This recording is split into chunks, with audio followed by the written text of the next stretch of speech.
Right. Okay. Hello. This is my pitch presentation for the FMP Game Design Level 3 Charlie Mason. So let's start. So I'm going to be focusing on games design as I would like to go further into it as a job role in the future. My best work would be the Plants vs Zombies game that I made for the Games Jam. I think this is the best work that I've done because it shows my skills in Construct 2 linked here. So here is the game. The audio might be quite loud, hopefully not. Um, yeah, here is the gameplay sort of thing, which I think is the best game that I have made so far. It just take a while to get into it, so I won't play much of it in the PowerPoint. My best strength in games design is finding solutions to problems in Construct and fixing them to make the game work. So in the Games Jam, when I had a problem with the cursor when it wouldn't move about, I was able to go into um, the what was it where you can see all the behaviors and stuff going on in the background. I was able to pick that up and fix it. So after this year of college, I would like to go into the next year of game design and animation at Chelmsford College, and then try to get into a university to continue my education. I would love to work in character design, however, I have found that I prefer games design over animation this year, so I could work for another part of games design or a different part of a company, which I didn't expect. So the skills important for this job is to have at least 3 years of experience with game design and knowledge on how to use software such as Blender. Luckily, after this end year, that will get me quite close to that 3 years of experience. So I've found work like this at the bottom right of the screen really good, and I would really like to accomplish something like this. The modeling, creating 3D models is the job that I was looking at.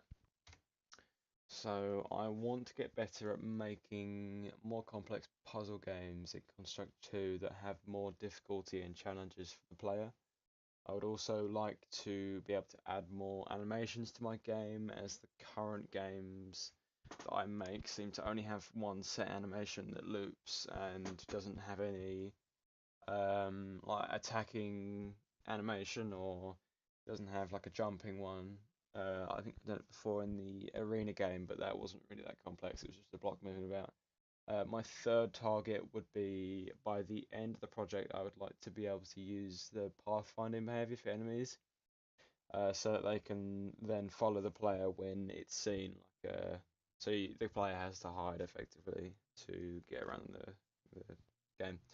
I would like to make a top-down horror game where you are trapped in a nightmare and trying to escape a haunted mansion. So I would use techniques like booleans, behaviors, and containers to make the game have a better feel, as well as it having more complex codes behind it. It makes the game more complex than just walking about and enemies following you. So I will need access to the college computers as usual, and software such as Constructor and Sprite.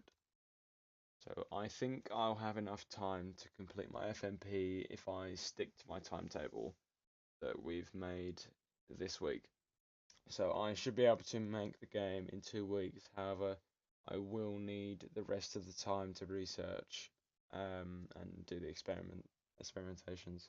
So the last game that I made was PVZ for the Games Jam, which I said about earlier, which I think was pretty finished considering it was only 1 week.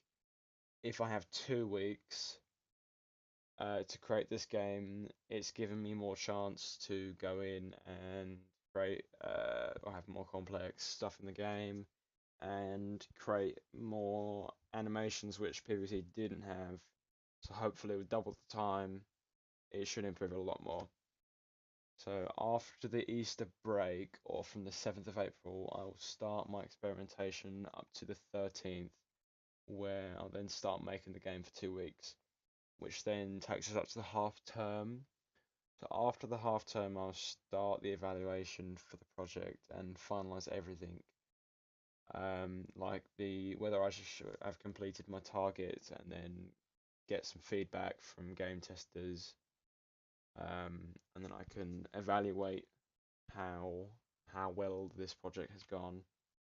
So I would like to make a down-top horror game which uses the flashlight to see about. I looked at some games that are similar than this. So I found this video on YouTube. This is a game, I think, yeah, Construct 2 game. Uses the same sort of similar thing where you've got the flashlight moving about. Obviously this is a shooter, a bit different. But it's sort of similar how the player can move about his torch to see about. So this video uses the flashlight tool, which, as I said, I'd like to see as my game. It's done a lot better than I would have expected it in a game. So I'd like to find out how they've actually done that, and then I could implement that to my game. So I've also found another example of like mystery, which is another kind of theme that I would like to. Another theme that I'd like to have in the game, as well as horror. Hello, everybody. This is a game that actually you recommended for me to look at. So Lone Survivor. It's as you said, it's more of a dialogue based game. It's like a mystery, but it's the same sort of. It's got the light kind of thing going on as well as the other game. So yeah, I'd like the mystery theme in this game, and I might be able to implement it to the game in the FMP.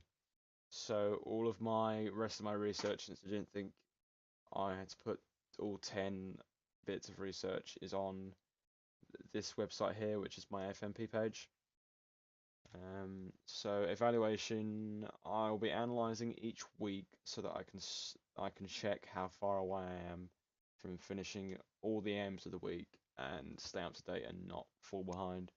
So I'll know if the project is successful when I get people to test the game and evaluate it against what I set out. So the plans that I've got now, I can compare against the plans or what it's actually come out as at the end, and see if I've made what I want to do now, an actual game. So by comparing these, I'll know whether the project was successful, and then I have then completed my targets. So I have made a white box version of how I would like to have the enemies, so that the enemies follow the player. So it makes it gives the game more difficulty. So this is the white box game, so the player is the black box, and I've just added the pathfinding to the red one. I would like to get it so that the enemy has like a line of sight and it can't see around these sort of thing. I think that'd be really cool as like a ghost or something for the mansion. But that was the white box that I made. It's that one. So I would like this in the game because this sort of picture down here is similar to the art style because it has the same sort of pixels that I'd like to use. Maybe mine wouldn't be as refined as this. This looks like very high definition sort of thing. And it uses the darkness to hide sort of stuff around here, so I think I'll use that as well because it's quite, you can hide stuff in there and have enemies in there sort of thing. But that was my presentation. Thank you for listening.